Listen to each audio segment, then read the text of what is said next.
ఇవాళ ఏం పండుగ? దసరా పండుగ. దసరా పండుగ యొక్క ప్రాధాన్యం ఏందో నిన్న చెప్పాడు. 10 తలల రావణాసురుని యొక్క 10 తత్వాలను సంహరింపజేసి దుష్ట శిక్షణ శిష్ట రక్షణ చేసినటువంటి మానవ స్వరూపమూర్తి ధర్మమూర్తి శ్రీరామచంద్రుడు. ఆ శ్రీరామచంద్రుడు చేసినటువంటి రావణ సంహారంతో ఇవాళ విజయదశమిగా దసరాగా పండుగను జరుపుకుంటున్నాం. దీన్ని విజయదశమి అని ఎందుకు అంటున్నాం అంటే దుష్ట శిక్షణ శిష్ట రక్షణ జరిగిందని ఇవాళ చెప్తున్నాం. మరి ఏ విధంగా అనేక ఈ సాంప్రదాయాలలో ఈ శమీ వృక్షానికి ఏం ప్రాధాన్యం ఇవాళ చెప్తారంటే సంతోషం. అగ్నితత్వం ఉంటుంది. అగ్నితత్వం ఉంటుంది. అగ్నితత్వం ఉన్నాయి. చెట్లు చాలా ఉన్నాయి. రావి చెట్టు కూడా అగ్నితత్వమే.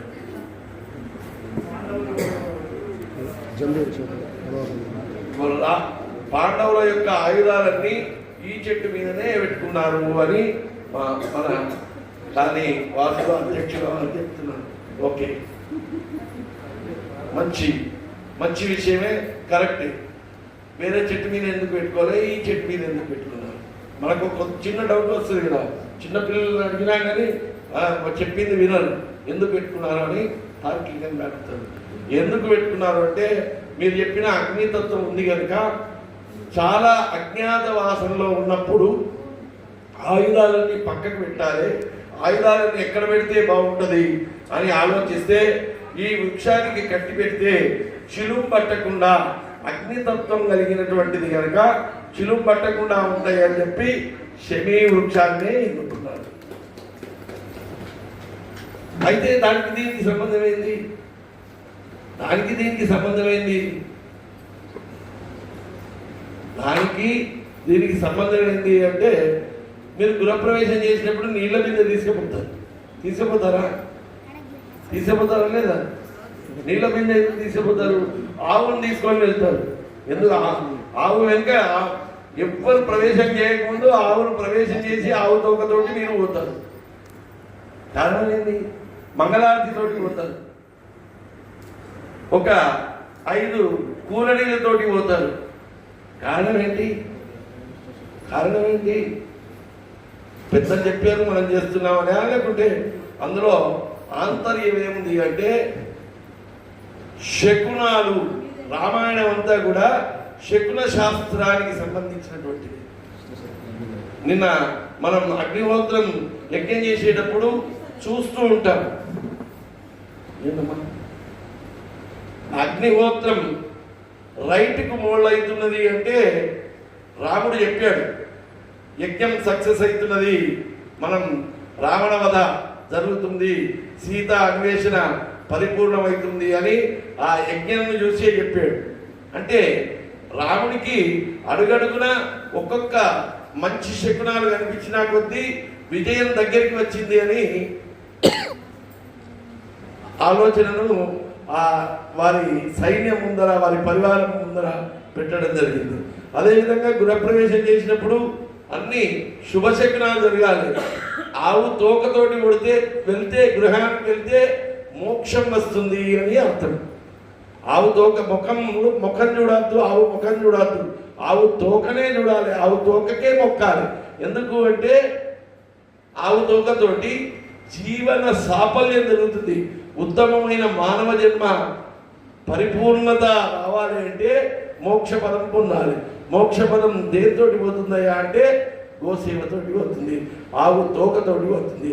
మరి మంచి శుభశకునం ఏందయ్యా అంటే నిండు బిందెతోటి మంగళహారతితోటి సుహాసనలతోటి మనం ఇంటికి వెళ్ళి ఆ ఇంట్లో పాలు పొంగిస్తామా? అది కూడా ఒక శుభశకునం. అంటే వృద్ధి అనేటువంటిది మనం సంకేతంగా తీసుకుంటాం. అదే రోజు ఈ కాలంలో ఇంకొక కొత్త ఆచరణ వచ్చింది, కళ్యాణం చేయడం. వాస్తు కళ్యాణం చేయడం కూడా ఒక ఆచారంగా వచ్చింది. మొట్టమొదటి ఇంటికి పోయినాక ఏం జరిగిందయ్యా? మా ఇంట్లో కళ్యాణం జరిగింది అనే ఒక శుభ సంకేతం. మరి ఈ శమీ వృక్షంలో శం అంటే శుభం, శమ అంటే ఏంది? శుభం.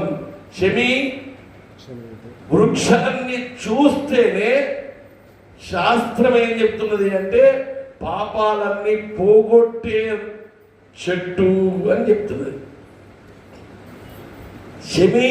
శమయతే పాపం. శమయతే పాపం అంటే పాపాలన్నింటినీ క్షీణింపజేస్తుంది. అంతేకాకుండా శమయతే పాపం అర్జునస్య ధనుర్ధారి రామస్య ప్రియదర్శిని. రాముని యొక్క ప్రియదర్శిని అంటే అయోధ్యకు వచ్చేటప్పుడు రావణ వధ జరిగిన తర్వాత అయోధ్యకు వచ్చేటప్పుడు ఈ వృక్షం యొక్క దర్శనం జరిగింది. దర్శనం జరిగితే ఏమనుకున్నాడు?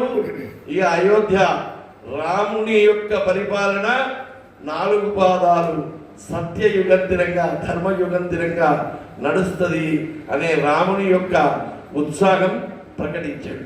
మరి ఇక్కడ శమయతే పాపం, శమీ శత్రు వినాశిని. శత్రు వినాశిని.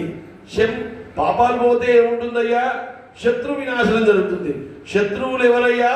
ఇప్పుడు చెప్పే కదా, 10 తలలున్న రావణుడు మంచివాడే, 10 తలల్లో ఉన్న బుద్ధి మంచిది కాదు కనుక 10 తత్వాలు నాశనం చేయాలి అనేటువంటి ఆలోచనతోటే రాముని యొక్క అవతారం వచ్చింది. రాముడు రావణాసురుడు కోరుకున్నట్టే మామూలు మానవుడిగా పుట్టి మహత్తరమైనటువంటి అనేక వరాలు పరమశివుని దగ్గర పొందినటువంటి రావణాసుర సంహారం మామూలు విషయం కాదు. మామూలు మానవుడు కూడా శక్తియుక్తిగా చేయగలుగుతాడని ధర్మ పద్ధతిలో నిరూపణ చేసిన ధర్మమూర్తి ఎవరయ్యా? రాముడు.